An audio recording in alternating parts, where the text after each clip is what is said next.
Hi, it's Avalon here from Blossoming Woman, and today I'm going to talk to you about meltdowns.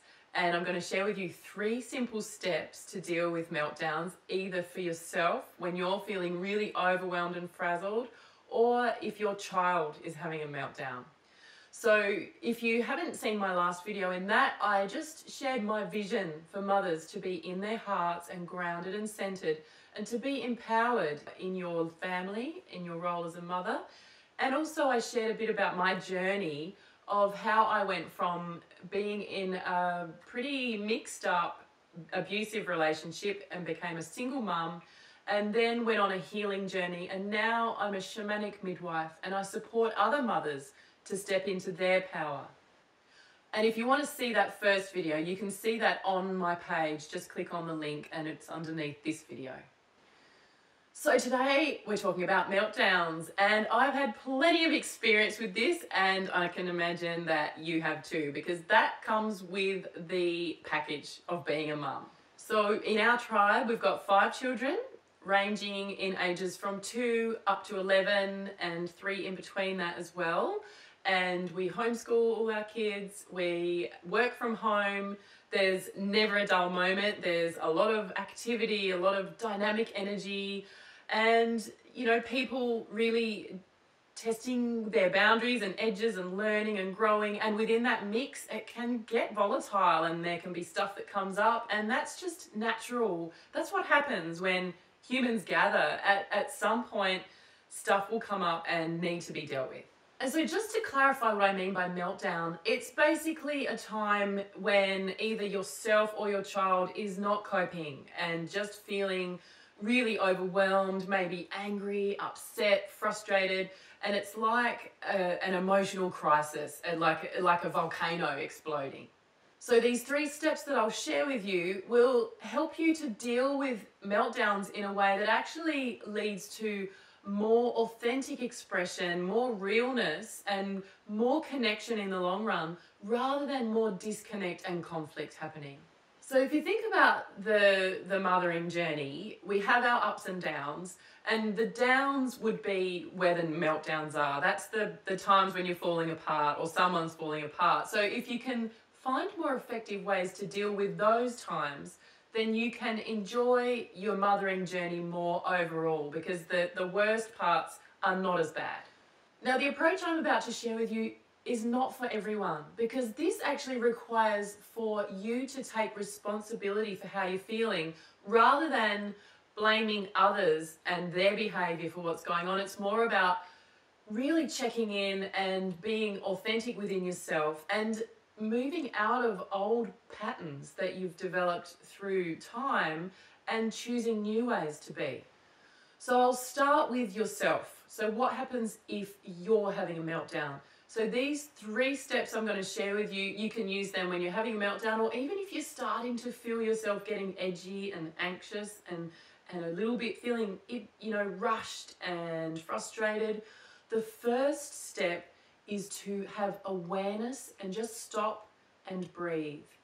So in that moment when you notice that kind of, that rising sense of, and almost like a wave of emotion just starts to overtake you, just feel that and be aware of it, because that moment is a powerful moment where you can either tumble like a wave into the old ways that you deal with things, and it might go into a complete outburst and anger and rage, or something that it's something that happens that leads to more disconnect. Or you've got that moment where you can choose, okay, I'm aware that something is falling apart, I'm not coping, and I'm going to deal with it differently. So the first point is awareness, and take a breath. And then the second thing is to check in. How are you feeling? Just be real with it. Just feel what's happening in your body. You might be feeling like a tidal wave of rage starting to pour up through your belly, or you might just feel this overwhelming sadness. Whatever it is, just be with it and accept what's happening, because we have this tendency to kind of push it down or pretend it's not happening or make ourselves wrong. But in that moment, you just need to be real. Just feel it. Let whatever's happening to just wash through you and just be with it. So the third step is to express it, is to communicate something. So in that second step, you've taken a breath, you've felt what's happening. In the third step, it's, I'm feeling really angry right now, or I'm feeling really overwhelmed, or I'm feeling stuck. It's the key is that you are acknowledging how you're feeling and you're sharing it. And you're not saying, you're making me feel this way. You're actually owning it. You're saying, I am feeling, you can even say, I'm not coping right now. I'm feeling really fragile. I'm feeling really sad. I'm feeling whatever it is. It can be really simple. Just name something that you're feeling. And you could, like I'm pretty fiery. And sometimes it's just like, I'm feeling really angry. And I can just stamp. You might actually need to do something with your body to express the feelings, especially if they're really strong. And another thing is when you really breathe into your heart, sometimes you can just get overwhelmed with emotion and tears can flow. That's actually really healthy and normal and natural to allow tears to flow because we are emotional beings. So by being authentic and real and allowing yourself to feel what's true for you, that's one way to actually allow the energy to shift, and then you can choose what to do next. And that's something that I can share more with you another time. But I just wanted to, in this moment, share with you the first 3 steps to take. So awareness and stop and breathe. Feel what's happening and just express it, what's going on. So what about if your child is having a meltdown? And this can also apply to a friend or a partner or someone in the street if someone's just not coping. So the first step is the same, basically, is to have awareness. Just stop and take a breath. You're just noticing that someone's having a meltdown. So after you take a breath, connect with yourself and get grounded, because this is a time when your presence is needed. Not your reactivity, but just being really calm and grounded and just holding space because someone is not coping with something. So instead of fueling the fire by getting reactive and angry in response to what's happening, it's about actually just making a choice to respond differently.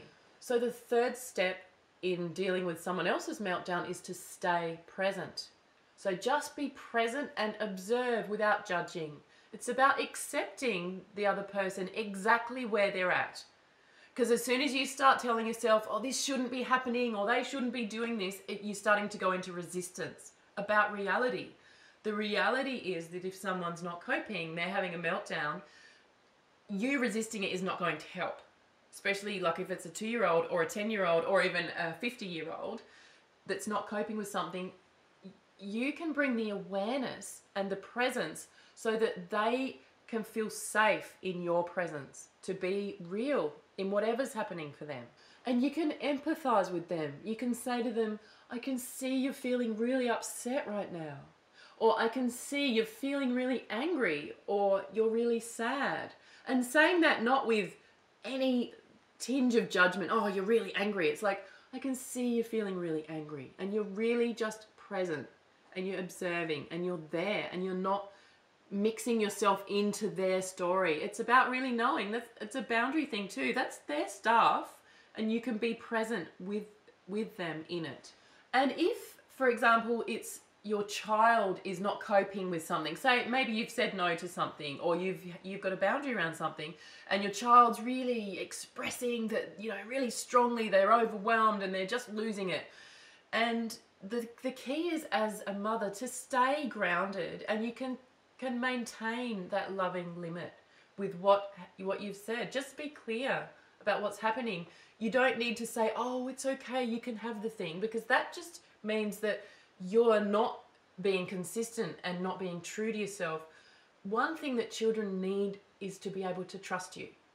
So what they're needing is to trust that they know that you mean what you say. So by holding that loving limit, even if there's strong emotions around it, you can be with the emotions. You can empathize with that child. I know you're feeling really upset, and I'm here with you. I can see that you're upset, and you can just be with them and let that happen. And probably the hardest part about that is actually because we aren't comfortable with strong emotions.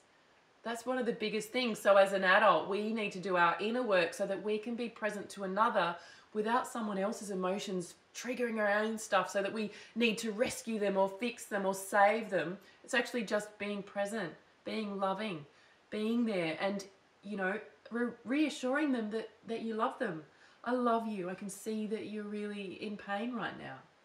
So in a meltdown, you can actually just be there, be by their side, so that they can express it, and trust that, especially for a child or even for anyone, they'll come to their own completion. You don't need to stop the crying or stop the emotions or try and stop anything. Just hold a safe container so that they can allow it all to flow, because this new vision, this new consciousness, this new paradigm is about acceptance and love and realness, being authentic. It's accepting someone in all their emotions as a human, because we do have emotions. And, you know, a lot of us have come from a background where you don't show the emotion. You put on a strong front and put on a straight face or a happy face and push it down. This is about accepting all the flavors of emotions and not being afraid of strong emotions, just purely being there in it. So just to recap, in a meltdown, the first step is to have awareness and just stop and breathe. Just something really full on's happening and I'm just going to take a moment, and this is either within yourself or someone else. You know, someone's having something happening. So just take a breath and feel into yourself. What's happening for you? How are you feeling? You know, if someone's having a strong thing, you can just stay grounded within yourself and respond to them. How are they feeling? And name it. If it's in your own self, how are you feeling? And name it. So naming it also, it kind of disidentifies you from it, so that you're not so stuck in it, but you can see that it's happening and it's flowing through you, rather than being totally trapped in it, like stuck in the storm. You can start to make the distinction between what's flowing through you and who you actually are, because you start to become the witness to your own process. Okay, so I trust that you've learnt something that may be helpful for you when emotions flare up. So in my next video, you'll learn how to use conflict to actually have more of your needs met and be able to express yourself more fully. So if you receive emails from me already, I'll let you know when that's out. And if you don't receive emails from me yet, just hop onto my website on the link with this video, or if you're there already, sign up on the form and I'll send you an email to let you know when that video is ready. And I look forward to seeing you in that video.